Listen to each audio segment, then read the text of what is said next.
Bismillahirrahmanirrahim. Assalamualaikum warahmatullahi wabarakatuh. Waalaikumsalam warahmatullahi wabarakatuh. Alhamdulillah, alhamdulillahirabbil alamin, wassalatu wassalamu ala asrofil anbiya'i wal mursalin sayyidina Muhammadin wa ala alihi wasahbihi ajmain.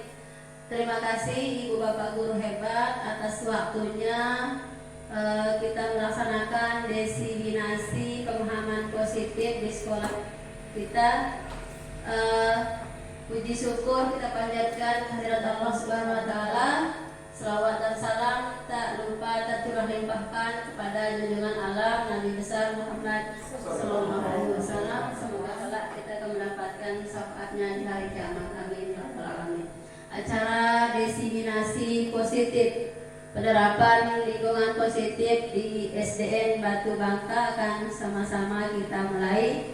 Marilah kita mulai dengan sama-sama melafalkan basmalah. Bismillahirrahmanirrahim. Inilah rangkaian diseminasi positif yang saya lakukan di SDN Batu Bangka.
Slide materi konsep inti budaya positif. Yang pertama ada paradigma belajar. Yang kedua disiplin positif, nilai-nilai kebajikan, kebutuhan dasar manusia, motivasi perilaku, posisi kontrol guru, keyakinan kelas, dan segitiga restitusi yang terakhir. Pembelajaran paradigma baru. Pembelajaran paradigma baru adalah pendekatan pendidikan yang menekankan pada inovasi, adaptasi, keterlibatan aktif siswa dalam proses belajar. Paradigma ini menggeser fokus dari metode pengajaran tradisional yang sering sekali berpusat pada guru.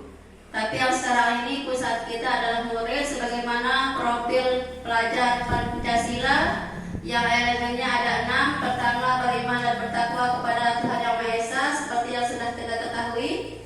Yang kedua, mandiri, berjalan kritis, kreatif, gotong royong, dan berkebinekaan global.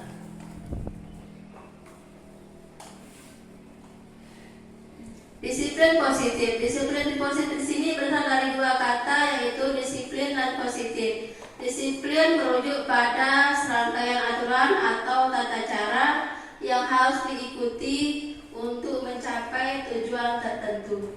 seringkali dikaitkan dengan pengendalian diri dan ketaatan terhadap norma atau aturan yang berlaku. Sebagai pendidik, tujuan kita menerapkan disiplin positif adalah untuk menciptakan lingkungan belajar yang aman, mendukung, dan produktif bagi semua siswa. Disiplin positif ini membantu siswa mengembangkan rasa tanggung jawab, empati, dan keterampilan sosial yang penting untuk kehidupan sehari-hari. Kebutuhan dasar manusia, seperti yang kita ketahui, kebutuhan dasar manusia adalah segala sesuatu yang dilakukan untuk mendapatkan apa yang kita inginkan. Ada 3 di sini, ada hukuman, konsekuensi, restitusi. Hukuman ini adalah tindakan atau sanksi yang diberikan pada seorang sebagai akibat dari pelanggaran aturan norma atau hukum yang berlaku. Tujuan utama dari hukuman ini adalah untuk memberikan efek jerah, mendisiplinkan dan mendorong perilaku yang sesuai dengan ketentuan yang ditetapkan. Konsekuensi, memahami konsep arti konsekuensi membantu kita untuk lebih berhati-hati dalam membuat keputusan karena dapat memprediksi dampak potensial dari tindakan dan memilih jalan yang bermanfaat bagi kita dan orang lain. Yang terakhir adalah restitusi. Ini yang harus kita terapkan di lingkungan sekolah kita. Proses menciptakan kondisi bagi murid dan memperbaiki kesalahan. Cara kita di sini adalah proses kolaborasi yang mengajarkan murid untuk mencari solusi dari kesalahan mereka sendiri. Ini yang kita bahas atau poin pokok dari 5 posisi kontrol guru. Yang pertama, apakah kita termasuk guru yang kategorinya penghukum atau pembuat merasa bersalah, atau teman, pemantau, atau manajer. Coba Ibu Bapak guru termasuk 5 posisi kontrol yang mana? Penghukum, pembuat merasa bersalah, teman, pemantau, atau manajer. Ini 5 posisi kontrol yang ada pada guru. Jadi kategori penghukum. Penghukum ini kita seringkali ke setiap upacara kita suruh hukumannya hormat pada bendera selama 1 jam. Ini kita termasuk guru yang penghukum. Ada yang termasuk guru penghukum di sini? Ada. Anak-anak kita kan butuh untuk dihukum biar tak mengulangi kesalahan. Bukan dia merasa bersalah. Dia itu merasa bersalah. Membuat rasa bersalah. Beberapa kali guru kasih tahu, ini contohnya. Berapa kali guru kasih tahu kepada kamu selalu berbuat, kamu selalu membuat guru kecewa. Ini yang pernah kita lakukan ya, membuat rasa bersalah anak. Terus yang teman, ayo dong ikuti aturan sekolah. Seringkali anak yang terlambat sekolah atau pas kegiatan upacara anak terlambat kan, ayo dong ikuti aturan sekolah, bantu ibu bapak guru sekali. Ini posisi guru yang sebagai teman. Terus yang pemantau, posisi guru sebagai pemantau ini contoh kalimatnya, kamu sudah melanggar peraturan sekolah, kamu tahu konsekuensinya, datang terlambat setelah upacara, beli atributnya sana. Ada yang termasuk posisi kontrol pemantau di sini? Ada. Terus yang terakhir adalah manajer. Ini mungkin yang harus kita bisa terapkan untuk semua kita ya. 5 posisi kontrol sebagai guru. Ini yang manajer. Seringkali kita melihat anak-anak yang pakai sandal. Kita panggil kan? Apakah kamu tahu kesalahanmu apa? Kamu bisa memperbaiki kesalahanmu? Kita ajak dia berdiskusi. Kenapa dia pakai sandal? Apa alasannya? Dengan alasan ini dia bisa memperbaiki kesalahannya sendiri. Ini posisi manajernya guru. Semoga kita bisa meraih 5 posisi kontrol yang sebagai manajer. Insya Allah Bu. Ya, manajer ini Manajer mungkin setiap hari Ya. guru minta pakai kita sebagai posisi manajer. guru mengajak anak berkolaborasi. Dengan berkolaborasi si anak tahu sendiri kesalahannya. Ini artinya posisi kontrol sebagai guru, sebagai posisi kontrol guru sebagai manajer. Terus keyakinan kelas. Kenapa harus keyakinan kelas? Kenapa tidak peraturan kelas?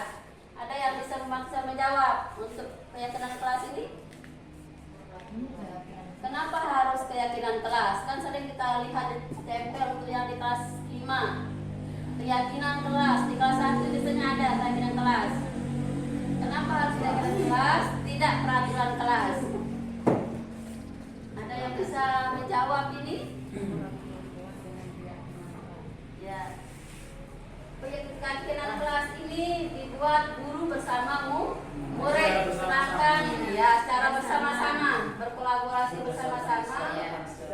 Ya, sedangkan peraturan kelas ini peraturan yang dibuat oleh guru itu sendiri, tidak melibatkan siswa.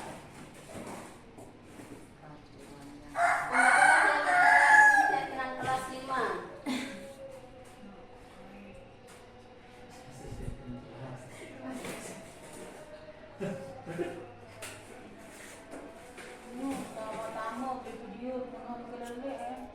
Ini contoh segitiga restitusi yang sudah saya lakukan di kelas 4.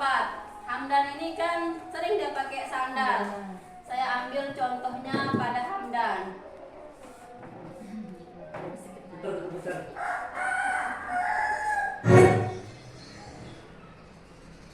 Hamdan, kenapa kita pakai sepatu? Oh, karena sakit, karena kelasnya itu tadi. Hamdan sekali memakai sandal. Pak Adi, dek korina tuh. Hamdan Kori mendung kadu sana.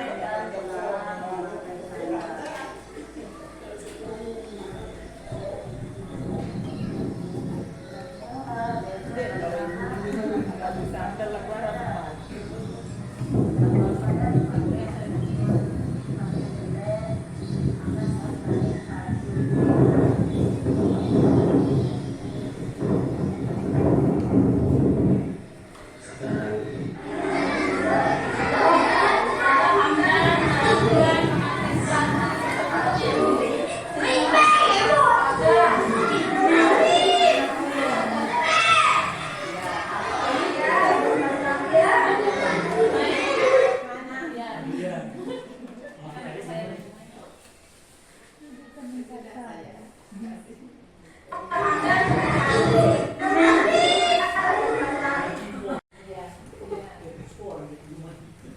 Bagus.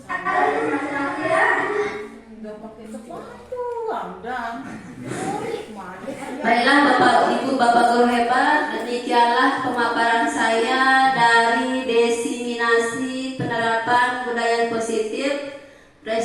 Restitusi saya tadi bagaimana menyadarkan Hamdan, karena Hamdan sendiri sering memakai sandal.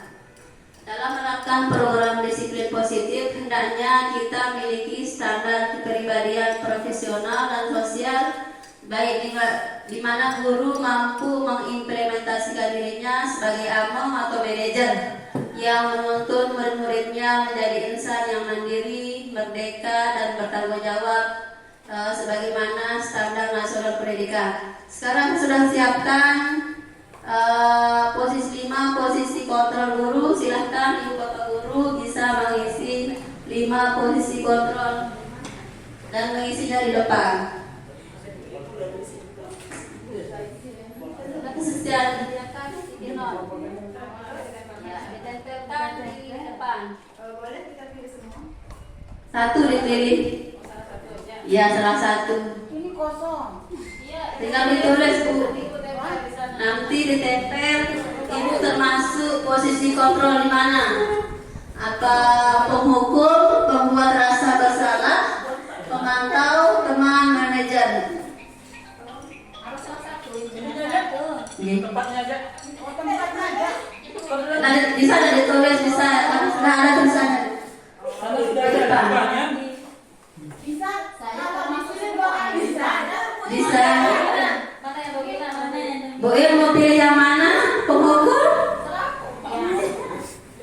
Semoga kita termasuk ibu bapak guru yang sebagai manajer. Harus nempel, jadi harus nempel.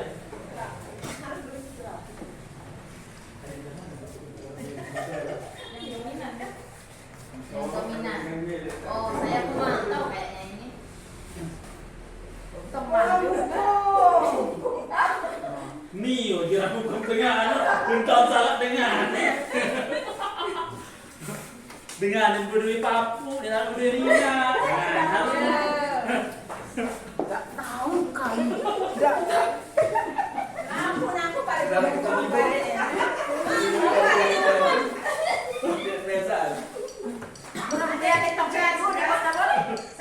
Bisa, bisa.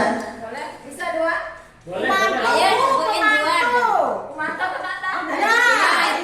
Ya, bukan dihukum dong bu PTMP. Biar dia sedih.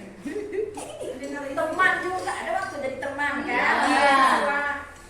Enggak apa-apa ya. Siapa yang mau? Kita best. Padi, lagi padi di rumah ada mau. Oh, Ayo, Put. Tempel, Put. Inilah 5 posisi kontrol.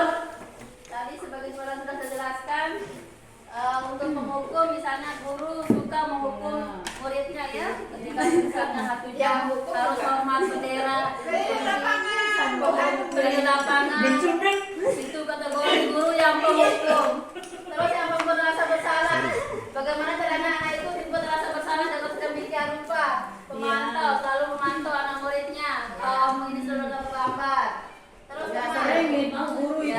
itu yang pikiran. Apakah kamu akan melakukannya apa tidak? Sedangkan manajer, posisi manajer ini posisi yang seharusnya kita miliki yang ini posisi manajer. Ya, kenapa Kalau ditampak? tadi Ya, anak yang kenapa? terlambat, kenapa terlambat nak? Apa alasannya? Apa solusi besok? Apa solusinya sehingga kamu bisa tidak berubah lagi? Berubah tidak akan mengulangnya lagi. Ternyata setelah diadakan segitiga restitusi dan 5 posisi kontrol yang kita pilih ini manajer, insya Allah anak bisa menerapkan anak bisa berkolaborasi dari kita dan mencari solusi dari kesalahannya. Ini yang posisi penerapan segitiga ya, restitusi. penerapan segitiga restitusi. Ada yang Bapak Guru bertanya dari pemaparan saya tentang diseminasi budaya positif. Bisa bu, saya bertanya ini. Silakan Bu Guru. Silakan jelaskan kembali apa yang dimaksud dengan restitusi. Jelaskan kembali apa pengertian dari restitusi. Baiklah, saya akan jelaskan pengertian restitusi. Pengertian restitusi ini adalah proses kolaborasi antara kita dan anak agar apa yang mereka lakukan kesalahan, mereka bisa menemukan solusi dari kesalahan anak itu sendiri. Jadinya anak ini berubah karena alasannya sendiri nih. Itu namanya restitusi, Bu Guru. Terkadang ada kesalahan yang dia bawa dari rumah, terbawa-bawa sampai di sekolah. Sekarang bagaimana cara kita mengatasinya, Bu? Kita anak itu sudah kita tanya tapi diam. Ternyata kita iwawamang gitu. Contohnya apa kesalahannya? Contohnya anak kita kalau makan buang sampahnya di tempat yang sudah disediakan. Tetapi anak itu ternyata tempat nasi atau bungkus nasinya masuk ke dalam meja. Nah, itu kemungkinan ada masalah yang ada di rumah terbawa ke sekolah. Karena kalau di sekolah itu sudah dijelaskan, jangan buang sampah di sembarang tempat. Buang sampah pada tempatnya. Atau juga anak tersebut tetap sampahnya masuk ke dalam meja. Atas pertanyaannya, Misalnya si A sering membuat sampah tidak pada tempatnya. Tugas kita sekarang adalah kita panggil dia berdua, kita ajak kolaborasi, kita ajak duduk bersama. Nah, apa alasan? Kan peraturan di sekolah itu buanglah sampah pada tempatnya. Sampah itu ada karena karena kamu tidak membuang sampah pada tempatnya. Nah, apa alasannya? Kenapa kamu tidak membuang sampah pada tempatnya? Mungkin alasannya nanti dijawab sama anak-anak. Nah, besok kalau kamu membuang sampah, kamu harus bagaimana? Itu jawaban dari itu, kita ajak dia berkolaborasi, kita tanya dia, kita duduk kita ajak dia duduk berdua dulu. Itu solusi dari saya, Bu Guru. Semoga bermanfaat. Ada pertanyaan yang lain? Ya, silakan Pak Guru. Ya, saya sangat tertarik sama materi yang dipaparkan sama Ibu Moderator, sama Ibu Sumi tadi terkait dengan budaya positif, terus segitiga restitusi, terus ada tadi kebutuhan siswa ya. Ketiga materi ini semuanya saling terkait kayaknya saya lihat. Kita harus memperhatikan semuanya. Namun di sini yang ingin saya tanyakan, bagaimana peran Among Guru? Tadi ada disinggung sedikit dengan Pak Among Guru. Itu saja mungkin Bu Guru. Terima kasih. Baiklah, terima kasih atas pertanyaannya Pak Guru. Baiklah, saya akan menjawab. Mungkin kita pernah mengisi PMN ya. Di sana bagaimana Bapak pendidikan kita ketika kita menonton PMN atau platform Merdeka Mengajar itu ada Bapak pendidikan kita Ki Hajar Dewantara. Ki Hajar Dewantara itu dia menerapkan Among sendiri di pendidikannya atau pendidikan yang dibuat itu adalah pendidikan taman siswa. Peran Among itu sendiri adalah peran guru kita untuk anak agar mereka mendapatkan kodrat dan iradatnya anak itu sendiri, biar anak merdeka. Anak itu kita mendidik siswa dengan kasih sayang tanpa paksaan dan kekerasan. Itulah penerapan Among yang diterapkan oleh Bapak pendidikan kita. Terus kita mendidiknya dengan tanpa paksaan dan kekerasan. Itu yang bisa saya jelaskan Pak Guru, mohon diterima. Ya, terima kasih. Sama-sama. Demikianlah pemaparan diseminasi positif saya hari ini. Semoga bermanfaat untuk kita semua. Baiklah, agar lebih barokahnya acara kita akhiri dengan sama-sama melafalkan hamdalah.